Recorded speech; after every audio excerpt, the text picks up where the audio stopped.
Hey, it is your buddy Peace and Harmony with you here today. And we're zooming in and focusing in on a very difficult and a very painful experience, and that is that of scapegoating. When someone is identified or picked out or isolated out or selected as a target for the negative and hurling insults, belittlement, and minimizing really kind of the projection storehouse for all an individual's pain, suffering, feelings of self-inadequacy, where they're basically just slung and targeted on another individual.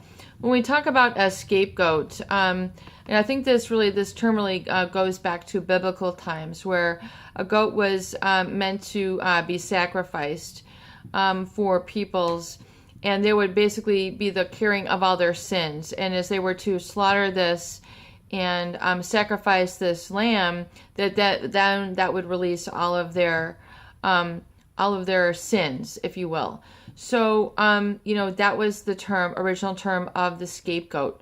Well, now people and cultures do the same thing, where they're able to choose or select a specific target, whether it's an individual or a country, and scapegoat for all the ills or the sins of the world. In other words, that person then becomes the go-to person for all the blame, all the shame, all the inadequacies, all the problems, all the dysfunction is then basically, dumped on this one person.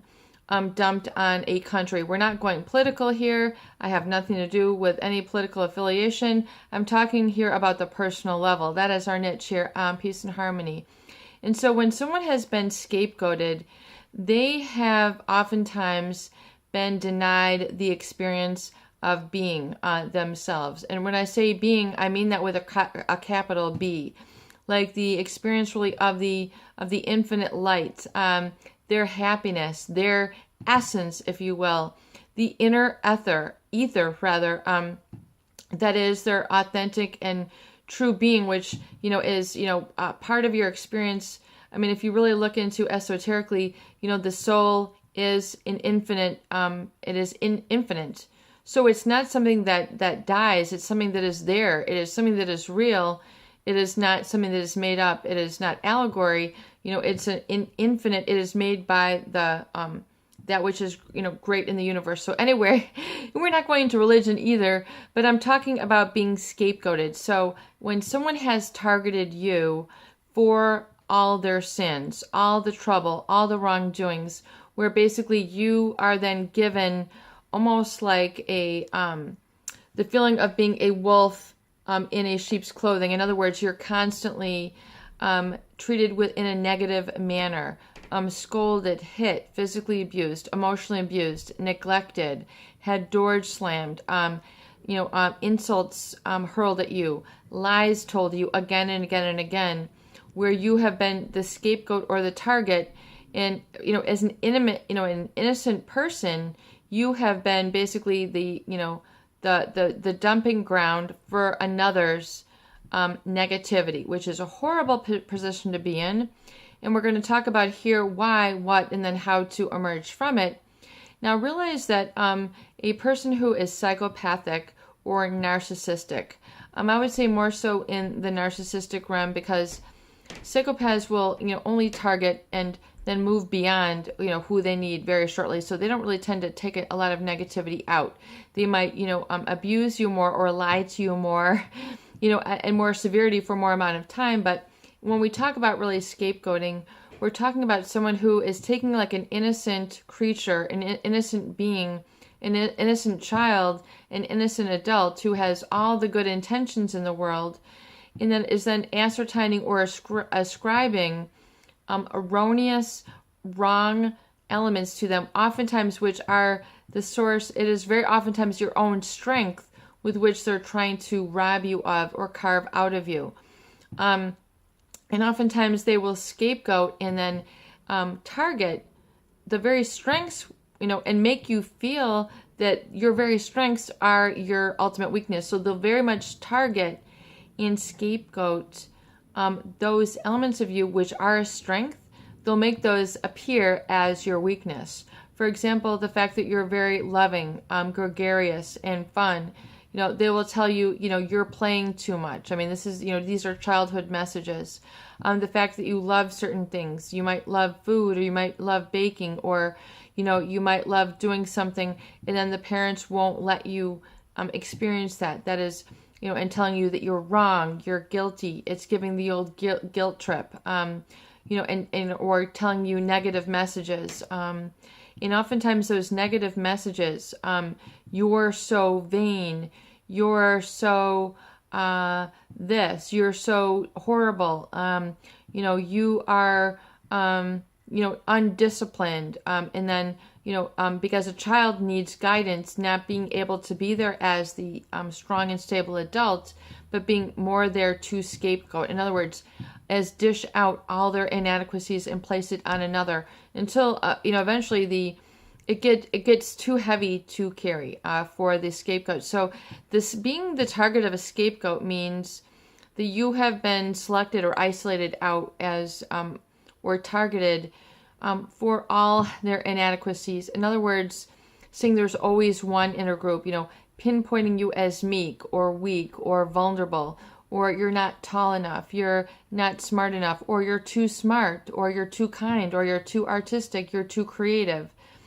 So oftentimes those people who are very right-brained, those people who are very creative, very solution-oriented, very resourceful, which are the key ingredients to making it in life, to being successful, to being able to call upon that right brain, that creative, emotional feeling element, and being able to tame it and use it, oftentimes are those people who are the great, architects, the great painters, the great software engineers who have this creative ability, who have not been scapegoated, who have been supported for, their uniqueness. And is that, especially now in the information age, it is those people who can, embrace what is known, like, by Zappos, one of the great, shoe shipment. If you ever study their company structure and their customer service is number one, is because they've been able to, they believe you should embrace your uniqueness, or what they call embracing your weirdness. They love the personality. They love the positive, cheerful, energetic, passionate, enthusiastic customer service person who is there. You're talking to a real person. You're not just, you're appreciated as being a customer, and truly, genuinely for, in the human side, which oftentimes is so lacking in this information age. So the scapegoat oftentimes is shot at, or I don't want to say targeted, for those very unique qualities and made it to seem like a weakness when it's actually their strength. So that's when they end up going through life not knowing their strength, not knowing their talent, not knowing who they are, not knowing where to go, not being able to follow up and support themselves and bring their talents to fruition because they have a fear of success, but they have a fear of failure. I mean, they just have a fear because they have, and then they become overwhelmed with fear. And then we see the depression, the not being able to sleep, not being able to eat, not being able to work, the harsh inner criticism that tends to pervade this personality. I mean, they're living, they're like basically on a soapbox for self-criticism because they're playing out all the negativity that they have heard. They're just playing it out, like a record, just putting it on and then allowing it to play out within themselves. So they're not, they're living the voice of the scapegoater and not living their own internal voice. So, and oftentimes the narcissist will have nothing to do with your strength. They will have nothing to do with your abilities. They'll have nothing to do with you because you do not agree with them. Your independence, would betray their scapegoating ability. Do you see where basically, you're rendering them invalid? You're saying, I'm no longer being a scapegoat for, your negativity. I refuse. I have zero tolerance. This is not permitted anymore. And scapegoating can mean that you're constantly, berated. And it can be, where you're constantly in in the custodial position, meaning you're always having to clean up other people's mess. You're always having to do the good works that go unseen. Well, I'll have you know, my friends, that God sees all your works, and you must know that that is ultimately who you report to in life. So we're not going to get all metaphysical here, but I'll have you know that there's a bigger guy in charge who loves it when when you do good works, and good will come to you as you continue to believe it and trust, and that will come through, and you can count on that. And you can read the Bible and you can get back to that and know that those people will receive their karmic due. I mean, when people pass, they go through a life review, and you're looked at for how you've hurt people or how you've saved people. So have no fear or have no remorse that these people will go unpunished. I mean, that is up to the big guy upstairs, who will take care of that. So it's a burden off of your shoulders to say, I have to, fight back to them, because that's really where you get into more trouble, and you begin to then self-sabotage, and you're giving them more fuel for their fire when you become reactive, and when you continue to fight from that scapegoated role. You're still in the shoes of the scapegoat when you fight back. Take off those shoes. Stop the fighting. Stop giving energy to that whole experience. It's, as I say, it is time to quit it. It's time to stop the games. I mean, literally, I don't care if you've been doing this, if you've realized this for decades, it's never too late to start. I know people who I've worked with who have met people who they've got married to in their 70s. I mean, they've gone on to Match.com and they have met, lifelong soulmates or companions later in life. I mean, gorgeous, beautiful relationships. Once they've healed through, it's like amazing. It's like, wow, that is amazing. I mean, be a phenomenon, be a miracle in your own right. Find the miracle, be the miracle, because that will happen. You have to trust that. And whether you want to be alone or whether you want to be another, shed off that role of being scapegoated. Realize that it was just, there was a little pecking order with which they tried to penetrate you. And eventually you grow out of it once you're able to see it for what it is. And you realize they don't hold power over you. It's just a mechanism for them to really paint over that with which they are threatened by. So, they are threatened by your goodness, so they're going to paint over it. They are threatened, by your ability to see the truth, and they're going to paint over it. Whatever it is, they are trying to shut it down and put it into darkness. And so then you might have felt like, well, I was not a good person. Well, if you were put in the dark, then you're going to feel, that you've been in the darkness a while because a person put you there. That is how lethal, that's how serious it is that we're talking about. And that is a horrific place to be. And so you must bring yourself out, embrace others in the light, and do it on a day-by-day, moment-by-moment, second-by-second basis. Light the candle, light 2 candles, light 3, light 5 if you have them. Live in the light, be in the light, allow it to be, allow it to feel okay, allow it to, and don't feel the fear of the replay of the sabotage, the slap on the face, the backslabbing, the backslabbing or backhanding, the backstabbing. Allow yourself to get out of the position. As they say, when the S hits the fan, step out of the way. I mean, don't let it hit you. Don't be there to receive it, because it's guaranteed they will continue to do that. They will continue to scapegoat you and put all their weaknesses, all their insecurities, which whatever for their lifetime or many lifetimes, can be very, very profound, very strong. I mean, it can cripple you in your life. It can take you out of your game, out of your life purpose for, several years. But then you emerge and you go, oh my God, this is what it is. I get it now. I was made a victim, even if this was a person of influence or affluence or a parental figure or a spouse, or a child in your family or a sibling, whoever it is, someone at your workplace. and then you realize that they had got you into fear, and then living in that fear makes you unattractive to others. If you're constantly afraid, constantly in the sad because of being scapegoated, you're going to become unattractive and unlovable to yourself during that. They might even tell you, no one loves you when you're like that, which is horrific to be receiving those negative messages.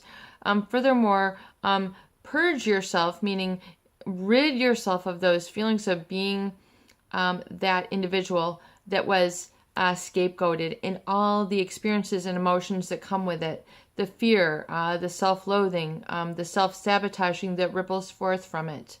The feeling like, you're unattractive, or you're almost inhuman or depersonalized. A lot of people have gone through that experience.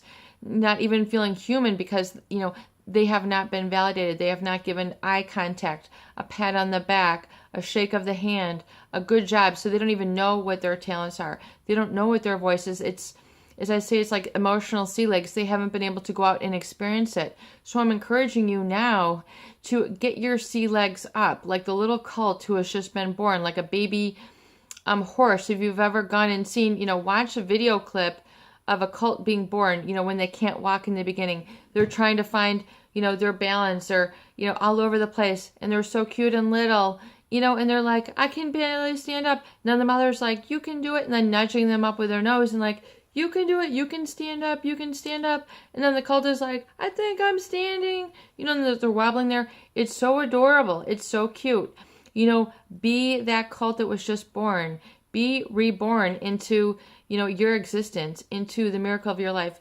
Be that when you finally say no more, enough is enough. I am not being this person. I'm not putting myself in that position. I refuse to be scapegoated upon. I know what it is. I identify it. No more. I've had it enough. And furthermore, I'm going to change that experience and alchemize it into the gold, into the light, where now the light is even brighter within me. I have such a hollow out space that the light is now radiating through me. It's just feeding within me. The light is just, traveling at the speed of light into that area which was voided out by this person. Do you see how, it's like a self-fulfilling prophecy for the abuser, for that person, and then how you perpetuate it, because you have to, for the sake of belonging or getting along with this person, you perpetuate it. So you might have to do that to survive and be that person with which they've made you.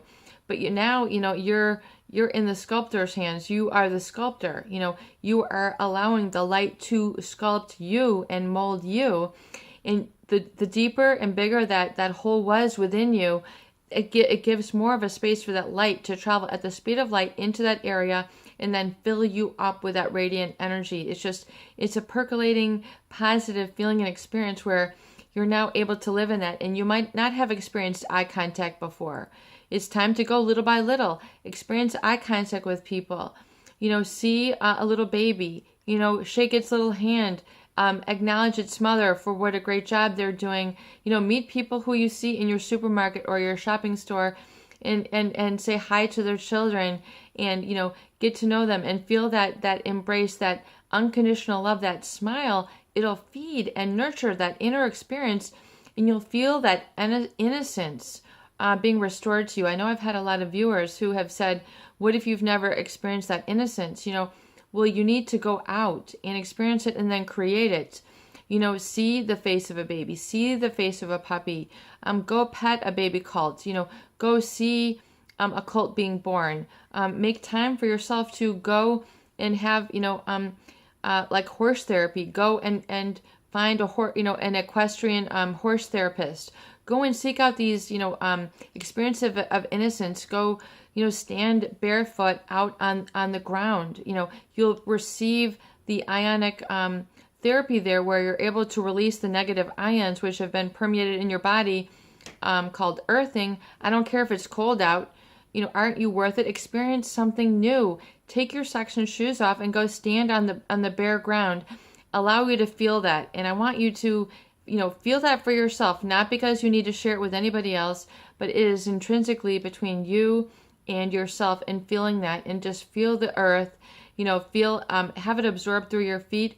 People will sit on the grass, sit on the ground, allow that to fill their body. They'll lay on the ground, they'll take it all in, and they'll feel almost like a spa experience. Is because the earth is taking out all those negative ions out of your body and recycling it.